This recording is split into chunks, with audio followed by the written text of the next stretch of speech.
Hey, it's Friday and that means another tutorial video. Today we're going to cover a stand that can be used for green screen, blue screen, or a black and white backdrop, or whatever kind of backdrop you please. That can also double for this lighting tutorial.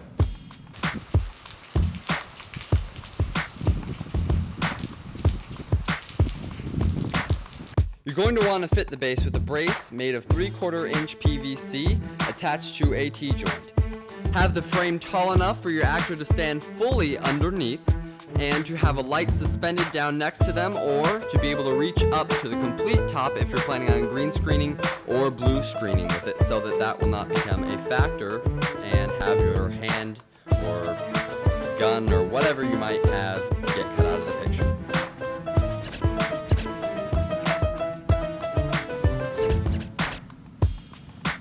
Well, this is a natural everyday setup, what you might see if you were actually talking to a person. This is what you see in a general 3-point lighting setup. For example, this is your key light. It's going to be at 100%. It is your maximum lighting situation, and it's going to brighten up one side of your face. If your actor does have blemishes, generally the darker side of your face is the side that you want to put the worst side on, unless of course you want to, show their acne and blemishes and scars that much, which scars would make sense if you're doing an action film and they just got cut by a blade or something.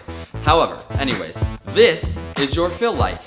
By general 3-point light setup standards, this should be about 50% of your key light.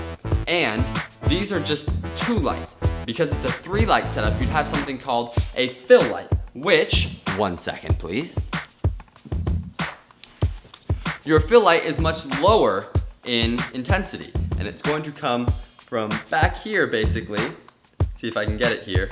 I don't think you can see it at all. Anyways, it would look something like this. I can't turn it on myself right now and I don't have my light stand, but basically it would come down from this sort of an angle and it would add depth to you because it's going to light up the back of your head and make this part of you a little bit lighter.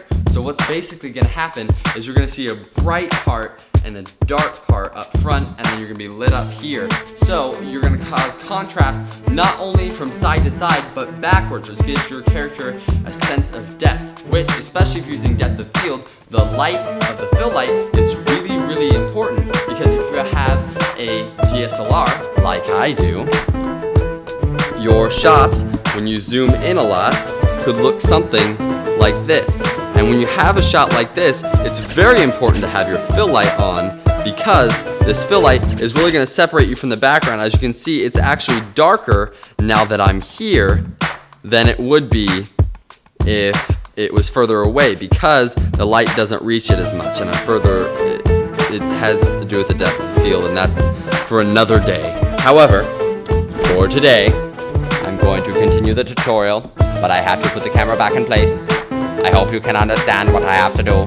Please do not judge my strange voice. But do not stick to this general key and fill light scenario.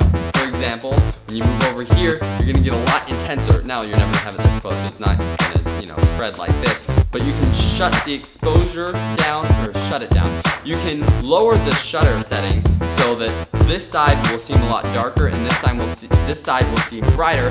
However, it will not look as horribly overexposed as it was there. Now, as I move forward, this is a very popular thing for, a murder mystery or something, where my face is really dark in front, but my backs and sides are illuminated. It looks like the light is coming from behind me, and it just makes me a very, very mysterious person. And again, as you can see here, you don't see much about my hair, which is where the fill light would come in incredibly, and maybe I can actually show you a little bit better here. That's basically what it would look like. It's really hard to get here in my hand, but it would separate me by adding depth to my hair. And you see this lamp here?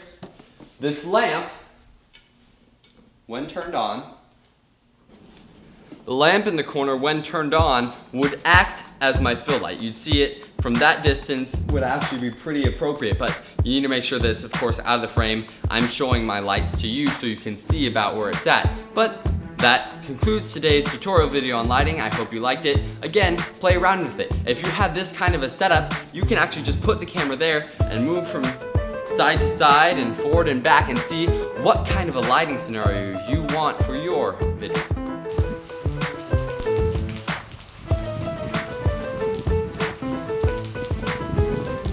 Check in next week and we're gonna have a DIY pocket jib and a DIY pocket dolly or slider, what have you, that both of them are going to be together under $40. All right, see you guys next time.